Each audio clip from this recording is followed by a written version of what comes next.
here to speak because I have attended one of the meetings at Government House concerning Jai's MOU with Plateau State government.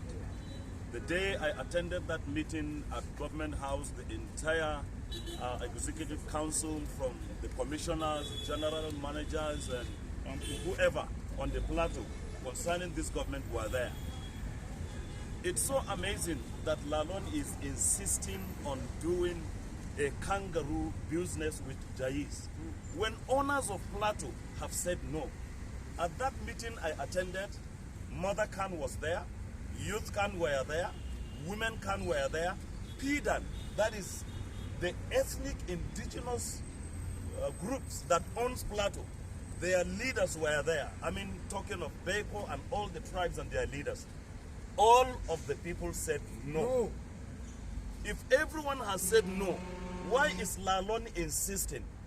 And one of the things I don't even agree with, that Jais came and asked Plateau for this business, is a lie.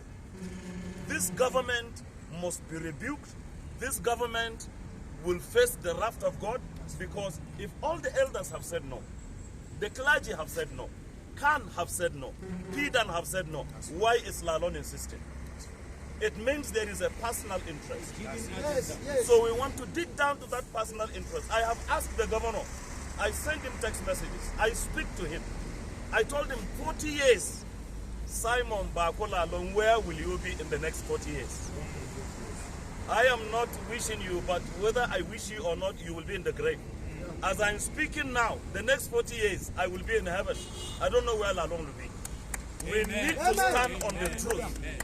Leave our state, leave our market. I remember on that day, we said we don't want the market right there again. Because one, who bought the market? That is one question we should ask. Why was the market bought? Oh, yes. Anyone who thinks reasonably would know that that market was not bombed by Plateau people. Yes. It was bombed by the terrorists. And the terrorists are not Plateau people. They are not Christians. And then you are taking the same bombed market by the terrorists to give terrorists to rebuild it, and then to give them 60% of the shops. Jais is saying that they are a non-interest bank. That is pure lies. If they rebuild this market in 1, 2, or 3 years, and then they are going to control 60% of the shops, how much are they going to gain in 40 years? They are going to gain 100 million% of interest. So that is pure lies.